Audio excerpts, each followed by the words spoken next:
hello friends नमस्कार जय जगन्नाथ केमिति अछंती आशा करूँ आपण समस्ते बहुत भलरे थे आपण जॉबर प्रिपरेशन बहुत बढ़िया चली तो फ्रेंड्स जो पिलाने भी इंडियन रेलवे रे गोटे चाकरी करी बोली भावुंट से ही पिलाने गोटे बहुत बढ़िया सुजोग गोटे वैकेंसी आसी जाइए जहाँकि ईस्ट कोस्ट रेलवे तरफ आपण वैकेंसीटी रही जहाँकि आपण मैंने केवल जदि मैट्रिक पास करछंती जो पिलाने भी ITI NCVT सर्टिफिकेट रखिंट से ही समस्ते पिला आवेदन करेंगे अलग कौन आपण मानक हायर क्वालिफिकेशन मागिनी बहुत बढ़िया सुजोग रही देखो फ्रेंड्स से आपण मैंने जो आवेदन करेंगे तार स्थिति दे देती एथिरे आपण मैंने 26 अगस्त 2026 रु नेकी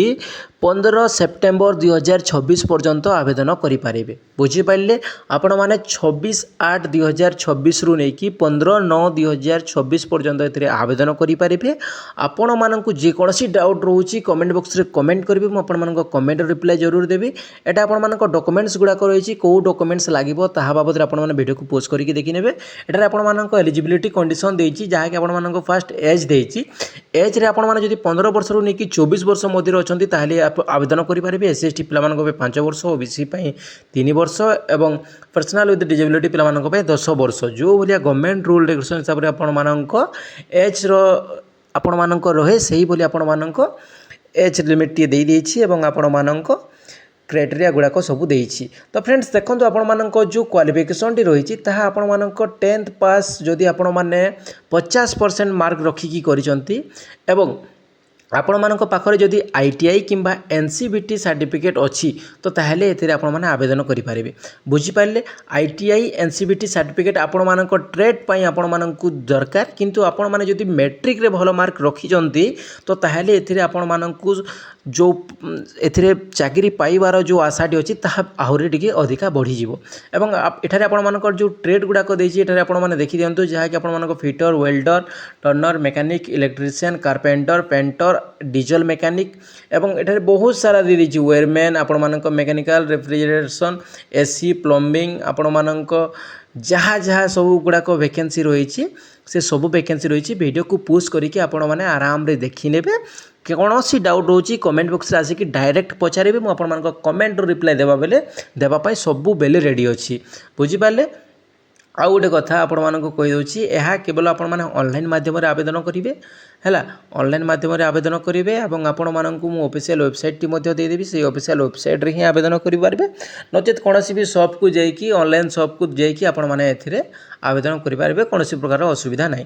एथिरे जो आपण मानक एप्लिकेशन फी टी रहिछि ताहा आपण मानक 100 टंका फी रहिछि एवं एथिरे SC ST PWBD women category पई कोनोसी प्रकार फी दान करने को पड़ो ना है बाकी सब कैटेगरी पाई आपण मानक जनरल कैटेगरी पाई आपण मानक OBC कैटेगरी आपण मानक जोटा वैकेंसी फीटा रही 100 टंका रही है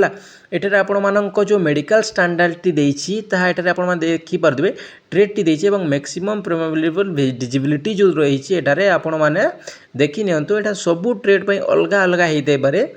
आपण माने एठारे आपण मानक ट्रेड अनुसार आपण माने एठारे देखि नेबे जो बोली फिटर रे देखि परदिबे LD LC W यही बोलिया जो रही से बोले आपण मानक एटा गोटे डिसेबिलिटी रहे जहाँकि आपण मानक मेडिकल फिटनेस रहे बुझिपारे यहाँ को आपण माने चेक करे नेबे एवं आपण मानक सेटा अछि कि नहीं आपण माने देखि नेबे किंतु मो कहबा हिसाब रे आपण माने ए सब को ध्यान न देई आपण मानक जदि क्वालिफिकेशन होउछि आपण मानक पाखरे ITI किंबा NCVT सर्टिफिकेट अछि फास्ट आवेदन करंतु हैला आवेदन कला परे तापरे जहाँ हबो पछकू देखा जीवो तापर देखो एटारे आपण मानक मोड ऑफ सिलेक्शन दे देछि एटारे आपण माने एही गाइडलाइन गुडा को आपण माने चाहिले पढ़ी पारिबे पढ़ी नेबे हैला आपण माने जहाँ किछि भी डाउट रहउछि मु बारंबार आपण मानक कहउछि कमेंट बॉक्स रे कमेंट करिवे मु आपण मानक कमेंट रो रिप्लाई देबा पई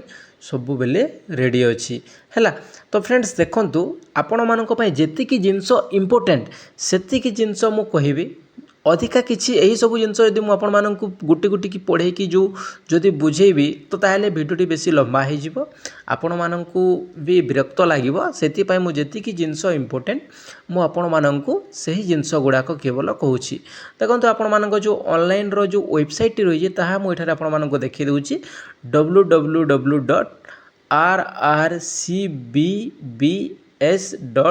org.in है यहीटा हूँ आपण मान ऑफिशियल वेबसाइट आपण मैंने यही ऑफिशियल वेबसाइट रे आवेदन कर सेठारे देखो आपण मानक जो वैकेंसी रही कौ ट्रेड रे केते वैकेंसी और कौ कैटेगरी केते वैकेंसी कौ डिवीजन रे केते वैकेंसी ताहा डिटेल्स दे देछि हैला एठारे आपण माने आराम रे एठारे पढ़ी पारिबे एवं आपण मानक डिटेल्स टी जानि पारिबे देखंतु जे बोली एठारे फिटर पय आपण मानक टोटल 80 टी वैकेंसी रही जहाँ यूआर पय 32 टी एससी पय 12 टी एसटी पय 6 टी ओबीसी पय 22 टी ईडब्ल्यूएस पय 8 टी पीडब्ल्यूडी पय 3 टी एवं एएसएम पय